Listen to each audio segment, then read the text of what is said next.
The Yoruba-speaking tribe of Nigeria has been accepted as the 45th member of the Unrepresented Nations and Peoples Organization. Leader of the Yoruba World Congress, Professor Banji Akintoye, says the membership represents a very important step in the collective quest of well-meaning Yoruba people to achieve the goal of dignity and self-determination. It is my great pleasure and pride to inform you that the Yoruba nation has been admitted to the membership of UNPO. UNPO means Unrepresented Nations and Peoples Organization, with its headquarters in The Hague. The UNPO expressed their gladness to welcome the Yoruba nation as a new member of UNPO, and they're looking forward to working with us. It is important because it is a great stride, and it represents a very important step in our collective quest to achieve the goal of dignity in the country in which we live, and also to achieve the goal of self-determination for our nation. Our Yoruba nation now has a voice on the international stage via the machinery of the UNPO, which maintains a permanent presence before the United Nations and before other international agencies like the European Union, the African Union, the United States government, and the governments of various other countries across the world.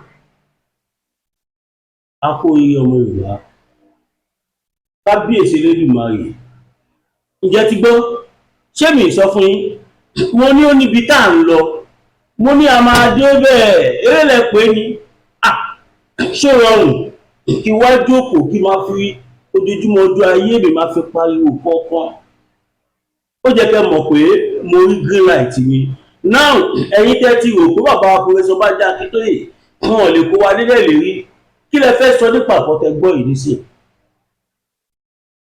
Nígbà tí àwọn United, because now ṣé mo tó mo sọ̀rọ̀ kan, mo náwọn kan wà tí wọ́n lọ sí United Nations tọ́lọ́ ń parọ́ fún United Nations wípé àwa ti káwọ́ sókè, a ti ṣe kinní kan, a ṣe ìbánisọ̀rọ̀ mọ́, a ti tẹ̀lé olóṣèlú ìgbà kan, a ti fẹ́ jọ ṣe papọ̀.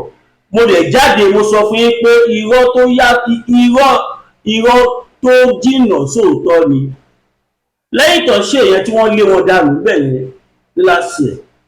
Nínú ọdún ta wà yìí again, the same set of people and some other people wọ́n tún kó àwọn jọ, wọ́n tún competition, wọ́n tún submit ẹ̀ sí international communities. Ìṣe ló ń kábàámọ̀ pé àwọn ṣe gbégbèsè yìí. Torí ìgbésẹ̀ tó gbé yìí òun ló jẹ́ kó lóun dé ìgbìyànjú àyíládé.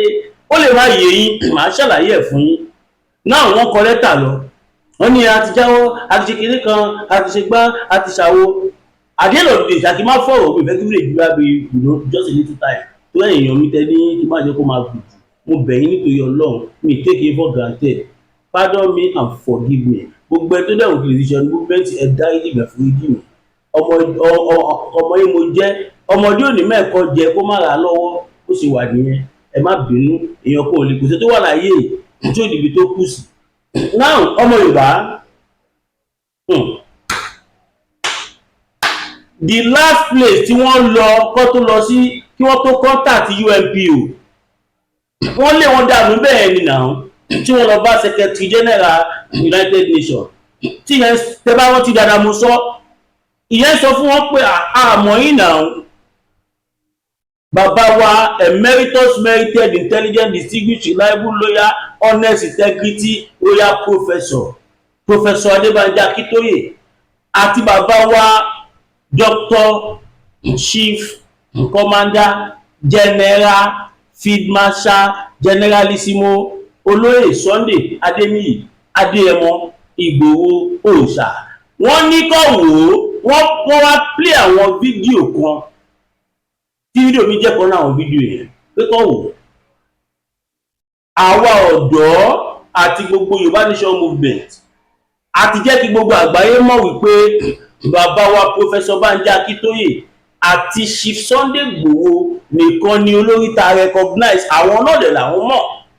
Tó bá dàbí wọ́n tún ṣe kankan tó lágbára fún olóyè ń bẹ̀ yẹn tí mo máa lè sọ ọ́tẹ̀ máa gbọ́ nísìnyí kí ọkọ̀ yànnàná ilé iná. Nígbà tó lé wọn bẹ̀ yẹn ẹ̀dẹ̀ wá wò ó kó tó di pé wọ́n wá ṣe nǹkan tó ṣe yẹn, wọ́n ti wá gbogbo ọ̀nà physically láti dá wàhálà lẹ́sìn wa lọ́rùn, láti lo propaganda so that wọ́n á lè declare Yorùbá nation as a terrorist, which is not. Ọ̀pọ̀lọpọ̀ machinery ni wọ́n ti lò. Ìyẹn àwọn olórí burúkú Fúlàní Kàbá, the same set of people. Wọ́n lo àwọn mọ̀ta pé kíkọ́ wá hijack rally wa kò work. Àwọn olórí burúkú Fúlàní Kàbá ẹ̀ wọ́n tún padà tún kó àwọn kan jọ tọ́kọ̀ pé ẹ lọ fi dáhùn sí wọn lọ́rùn, kẹ lọ sáàrin wọn, kẹ bẹ̀rẹ̀ sí ní yìnbọn ṣoríṣiríṣi kẹ pa àwọn èèyàn. Gbogbo ẹ̀ náà wọ́n ṣe.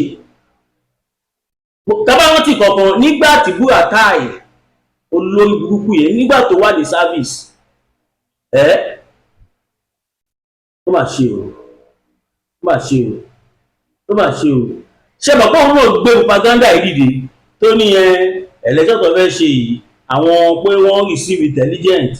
Ẹ̀yin tó bá jẹ́ lóòótọ́ nìkan tí mò ń sọ ẹ bá mi kọ́lẹ̀ òun receive intelligence information pé wọ́n ní àwọn gbọ́dọ̀ gbà fọ́sí kankan páwọn kan wọ́n ti lọ kó gbọ̀njọ, wọ́n fẹ́ dàrú, wọ́n fẹ́ tó ṣàwá ọ̀nà láti fà wá sínú ẹ̀.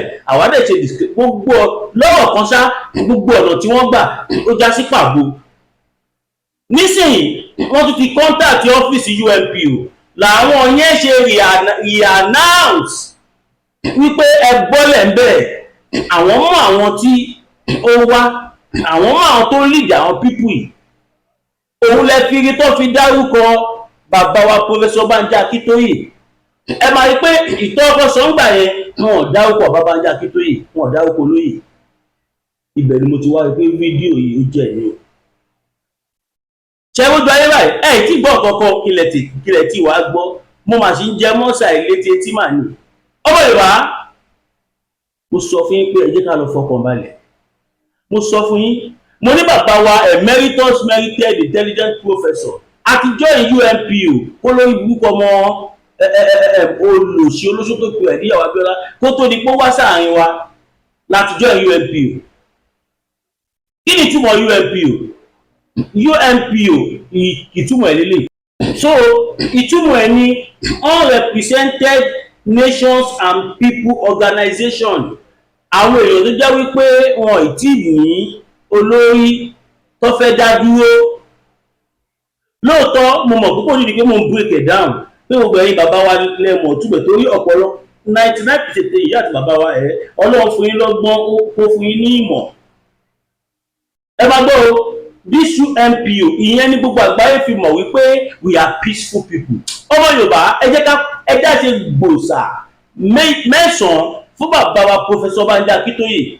Lẹ́yìn tá bá wá ṣe gbòòsà ẹ tọ́ fún àwọn àti bàbá wa lẹ́yìn Sunday Igboho, màá wá sọ ìdí tí mo ní ká ṣe gbòòsà gbòòsà gbòòsà gbòòsà gbòòsà gbòòsà gbòòsà gbòòsà gbòòsà. Bẹ́ẹ̀ ni gbòòsà mẹ́sàn-án. Tẹ́ bá wọ̀ṣ ẹ rí pé nígbà tí Yorùbá Nation kọ́kọ́ bẹ̀rẹ̀, àwa kan wà tó yẹ pé a believe pé a fẹ́ da everything rú, a fẹ́ ṣe kinní kan.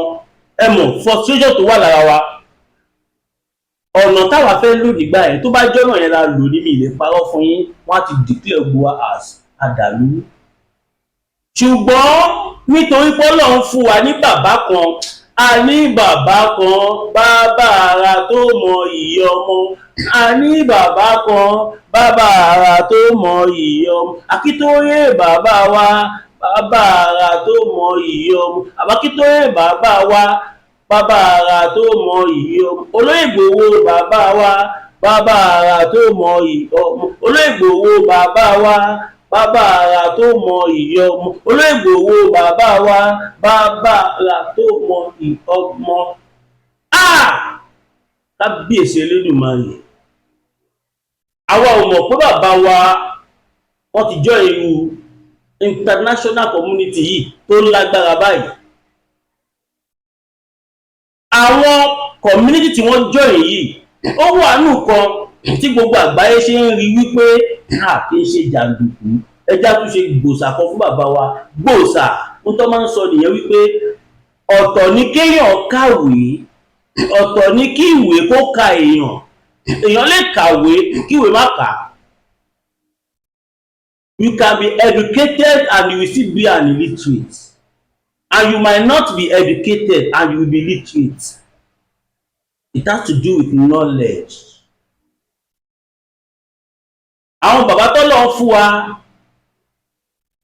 kábíyèsí Elédùmarè, mo kàn máa ń imagine pé tí ó bá ń ṣe àwọn bàbá ìrọ̀lọ́run fún wa ńkọ́, tó bá jẹ́ pé àwọn olóṣèlú, àwọn jẹgúdújẹrá, àwọn tí ó pé alájẹfẹnunulẹ̀ ni wọ́n, tó bá jẹ́ pé irú wọn làwọn tí wọ́n ẹ̀dí wà ní movement, ẹ gbàgbé àwọn bàbá wa ti máa gbowó tipẹ́tipẹ́, wọ́n á ti bọ́lẹ̀ ń bẹ̀.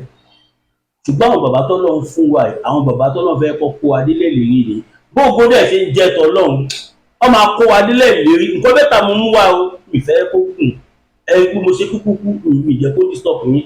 Now ẹ wá wo nǹkan tí UNPO dúró fún, kábíyèsí Elédùmarè. Ìyẹn lẹ fi máa mọ̀ wípé ọmọlúàbí làwa ọmọ Yorùbá. Tẹ́bàdẹ̀ watch ẹ rí pé láti ìgbà tá ti bẹ̀rẹ̀ sí ní jìjà ẹ̀ different countries ni wọ́n ti ń fún àwọn ọmọ wa ní best of kinní kan, best of kinní kan, best of kinní kan. Ẹ flashback ó ti ṣẹlẹ̀ tẹ́lẹ̀ náà díẹ̀díẹ̀ o, bọ̀ lẹ́nu ìgbà tí Yorùbá nation ká fi bẹ̀rẹ̀ movement yìí ẹ rí pé réètì tí wọ́n fi ń promote ọmọ Yorùbá láti fún wa ní what they call it, láti fún wa ní recommendation fún gbogbo other countries tó lè mọ̀ wípé àwọn ilé èèyàn gidi ni wọ́n o.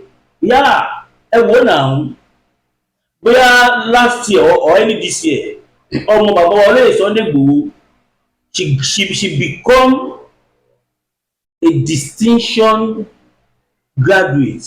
She graduated with distinctions tí ó ṣẹlẹ̀ rí ní University of Canada pé kí black ó jó number one. Tẹ́ bá dẹ̀ wo ìtí sísítà wa tí wọ́n rí the law yẹn, because he graduated with a very one of the best result in Canada. Ó jìnnà síra wọn gan, ẹni tó next sí wọn gan tí wọ́n fi gap ẹ̀ bí ká sọ pé èèyàn gap èèyàn pẹ̀lú lábẹ́ bí 90 of 100 ṣe gbé kò lè bá ká gbé ẹsẹ̀ gbẹ́ kan. Ẹ wo Kẹ́mi Bádé náà, ọmọ Yorùbá ni wọ́n, she become the chairman of ẹtì ẹ má jẹ́ kí n sọ̀rọ̀ yìí. Ẹ wo bó ṣe ẹ wo ẹnìkan astronaut lẹ́jọ́ mẹ́ta ẹ̀ tó lọ sínú space tó tẹ̀lé wọn lọ, ọmọ bó ní ọmọ Yorùbá ni, ọmọ Yorùbá òun ni first Africa tó máa kọ́kọ́ wọnú space pẹ̀lú àwọn scientist, ọmọ Yorùbá ni. Best doctor in the world, ọmọ Yorùbá ni. A lot of things like that àwọn ìlú yìí ṣe láti fi hàn wá lọ́wọ́ ni, torí pé wọ́n ti ráàrí dájú pé a ò kí ṣe jàǹdùkú. Tó bá dàbí rọ ẹ̀ṣẹ̀ àwò ẹ jẹ́ sáré kàjáde fún yín kí a tó wá bọ́ sórí ìpele kejì. Mo fẹ́ kọ́ àyàn ilé ìdán kí tó bọ́ síbi ìfẹ́ bí ìṣẹ̀pọ̀. Now ẹ máa gbọ́ o, the acronym UNPO stand for the Unrepresented Nation and People Organization.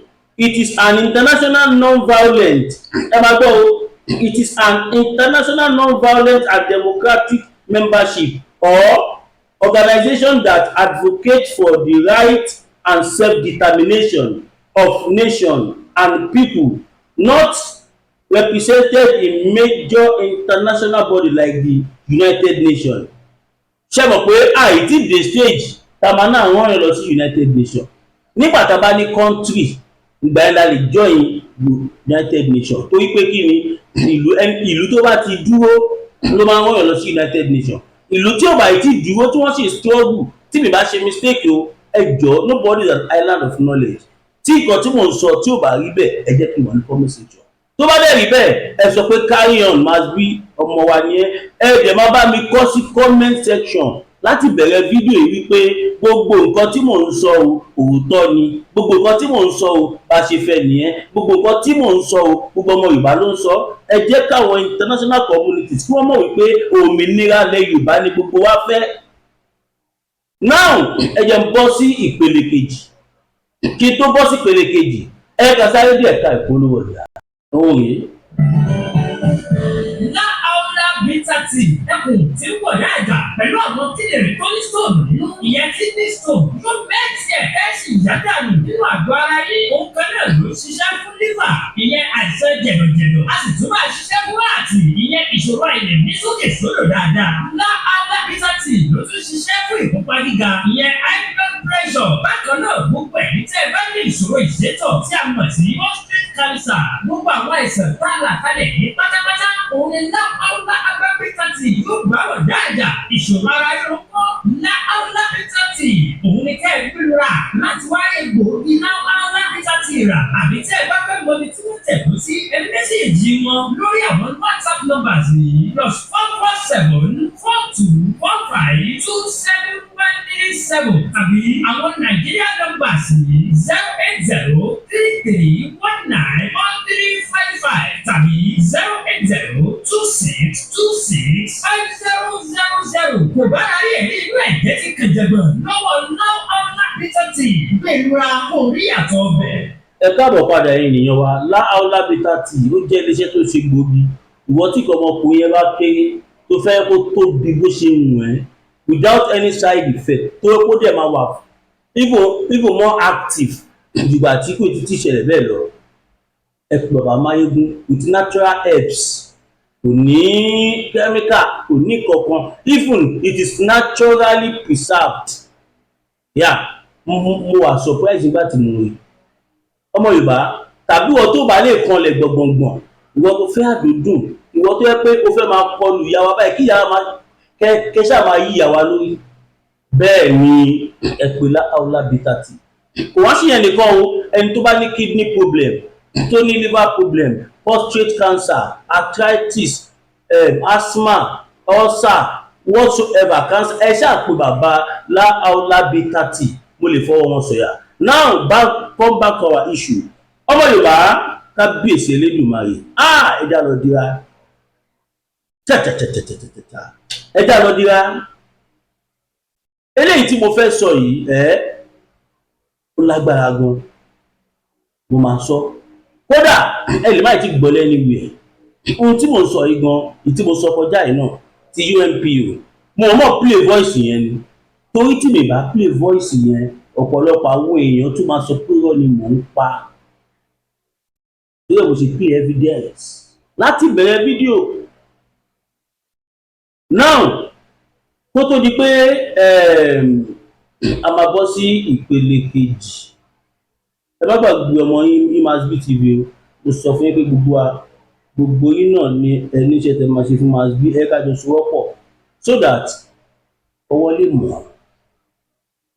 Tá a bá ń ṣe fídíò ẹ̀yin máa bá wa share káàkiri, ẹ máa bá wa comment, ẹ máa like,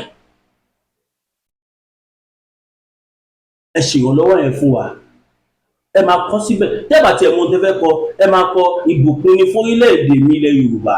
Ìwọ tó bá lè kọ ní 1 million times kọ. The international communities are observing. Yeah, they are observing.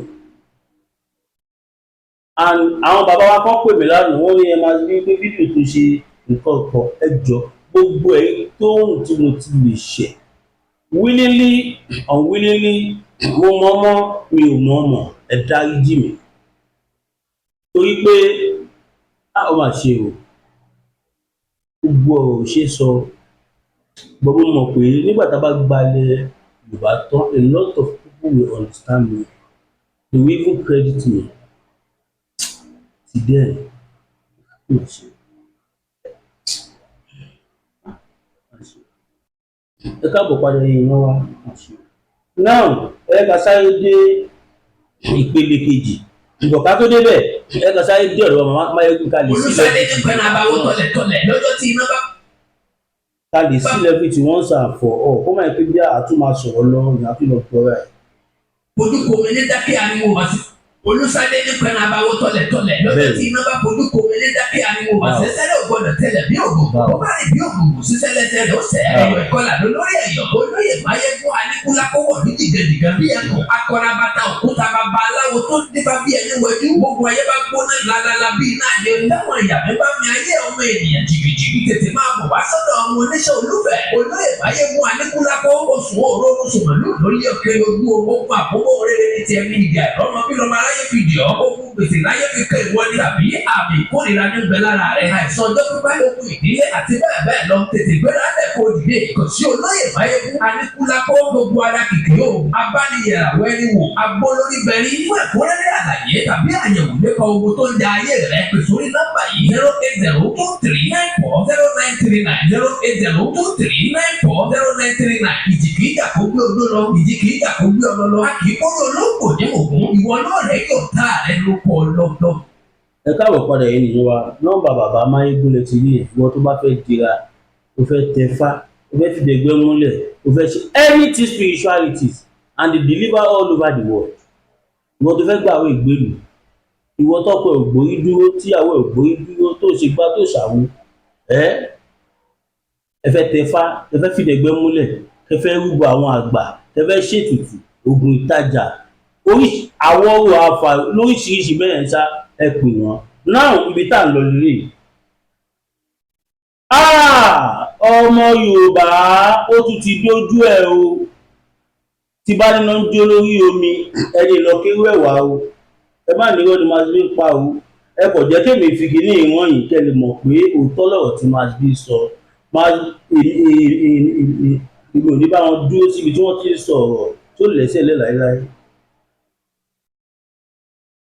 Mo ń bá yín sọ̀rọ̀ lọ́wọ́lọ́wọ́ bàbá yìí kọ́kọ́ tí ń ṣẹlẹ̀ níbì kan tó jẹ́ wípé if care is not taken n tó máa pín ìlú yìí rè torí pé a mọ̀ pé tó bá yá ń sìn wọ́n á fẹ́ máa gbé àwọn ìgbésẹ̀ kan tó jẹ́ kó gbé lórí àwọn ẹni ẹlẹ́ni tí wọ́n ń jà fẹ́tọ̀ wọn pé àníkọ́ má pa àwọn èèyàn wa mọ́ tó jọ́rọ̀ tí bàbá wa olóyè Sunday Igboho sọ́jọ́ kìíní àná tó ní kọ́ mọ́ wíwá kọ́ mọ́ wà nísìnyí báyìí àwọn ìyá wa ti jáde ń sìn tẹ bá tí Fúlàní kọ̀ọ̀kan bá pa ẹ́ níyà kọ̀ọ̀kan ọ̀hún ní ṣe bẹ́ẹ̀ mọ́.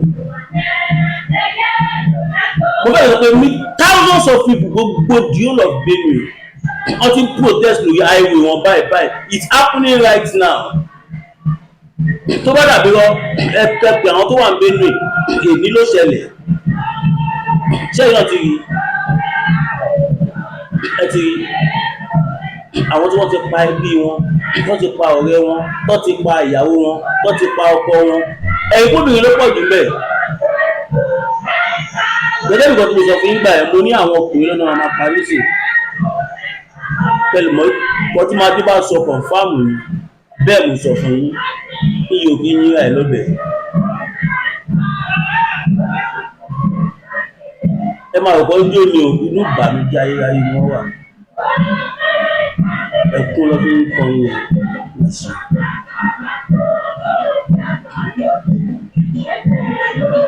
Ṣẹ́yìn ìpọ̀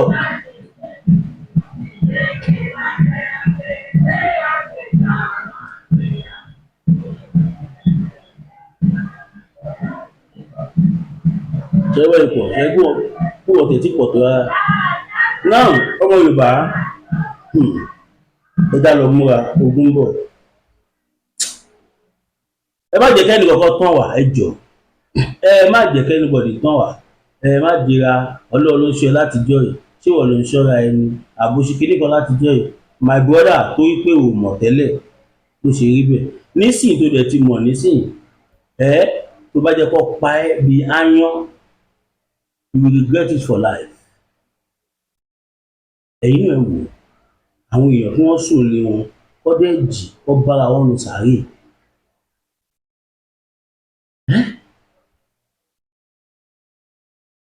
Wọ́n bára wọn lọ sàárè.